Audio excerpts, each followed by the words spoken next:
I want to talk about the lack of justice in the Victorian justice system. This week we saw a young thug who viciously bashed two paramedics, including repeatedly punching a female paramedic in the face and putting her in a chokehold, escape a jail term. The magistrate determined it was not in the best interest of Victorians to imprison the 22-year-old, who the court heard was in a psychotic state after consuming a cocktail of drugs during a music festival. Breaking the law by obtaining and using illegal drugs and then indulging in more criminality should see an offender's sentence increase, but often the former is considered a mitigating factor.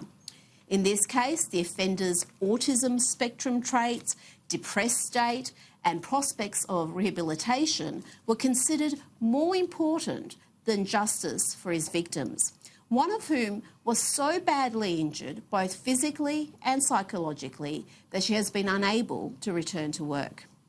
Dan Andrews might talk a tough game about law and order, and he promised last year to toughen the mandatory sentencing laws that are supposed to see those who attack emergency workers jailed for at least 6 months. And yet, not a single person who has assaulted a paramedic has been locked up under these laws. It's a little rich for the Victorian Premier and senior ministers to be decrying inadequate sentences when Labor is responsible for appointing soft-on-crime magistrates and judges. The impact of Labor's judicial appointments is felt daily in Victorian courts and will be felt for decades to come. Next time you see a manifestly inadequate sentence imposed, have a look at who appointed the judge responsible. It can be an illuminating exercise.